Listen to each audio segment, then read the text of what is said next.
Uncle Vernon is a complainer, no doubt about it.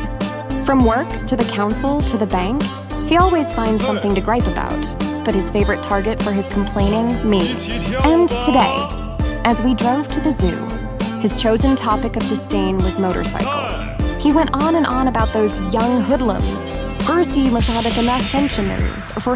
and their love for bikes when suddenly, one word passed us in an attempt to lighten the mood. I mentioned a dream I had about, a flying motorcycle. Little did I know it would set him off like a firework. He nearly crashed the car. Shouting at the top of his lungs that motorcycles don't fly. Of course, I didn't dare argue. It was only a dream. After all, despite the chaos in the car, the zoo turned out to be the best day I've had in years. The Dursleys, my extended family who mostly ignore me, were occupied with their own distractions. They bought me a cheap lemon ice pop, and for a fleeting moment, I felt like a regular kid as I watched a gorilla lazily scratching its head. I couldn't help but notice how much it resembled Dudley, my cousin, just a little bit smarter. It was almost a perfect day, almost. The reptile house provided a cool and welcome respite from the scorching summer heat, while Dudley busied himself by demanding that the biggest snake in the room move. I found myself captivated by its presence. And then the unbelievable happened. The snake, as if knowing we shared a secret, opened its eyes, lifted its head, and gave me a sly wink. I couldn't believe my eyes. I stole a quick look around to see if anyone else had noticed. But to my relief, no one had. It was our little secret. Whispering to the snake, I asked where it came from. The sign told me it was from Brazil. But like me, it had never been there. Born and raised in captivity, it too was trapped in a world it didn't belong to. I understand, I murmured softly, feeling a strange connection to this creature. And indeed, I did understand. But everything changed in an instant.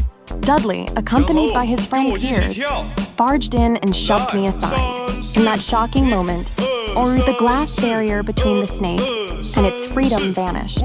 The boa constrictor slithered out, finally liberated from its captivity. As it passed me by, I could have sworn I heard it hiss, "Thanks, amigo." Maybe it was just my imagination. Or maybe not. By the time we reached home, Dudley had managed to twist the snake's escape into a heroic tale of his own. Uncle Vernon, predictably furious, barked his usual orders. Cupboard, no meals. It wasn't the first time, nor would it be the last.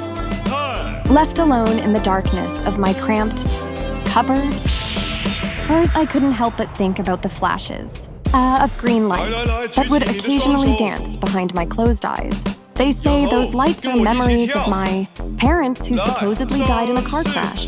But deep down, I'm not so sure. As I navigate the streets, during the summer holidays, strangers often cast knowing glances in my direction. A man in a violet top hat once bowed to me. A woman in green waved from a passing bus, and a bald man in a long coat even shook my hand. But just like magic, they vanish without a trace before I can inquire about their true identities. Who are they, and why do they elude me? When I longed to ask, while summer break meant freedom from school, it also meant no escape from Dudley's gang, who took great pleasure in what they called Harry hunting.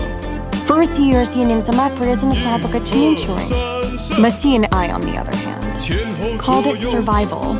To keep myself sane, or I would wander the streets, dreaming of a life far away from Privet Drive, my current prison.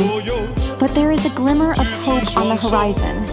In September, the time will finally come when Dudley leaves for Smeltings, Uncle Vernon's prestigious alma mater. For the first time in my life, I won't have to endure his presence day in and day out. Where will I go? I have no clue. But wherever it is, it has to be better than here. Perhaps, just perhaps, 前后左右 things are about to change. 举起双手，来吧，最后一次，三色，前后左右，举起双手，一二三四，前后左右，举起双手，来吧，最后一次，三色，前后左右。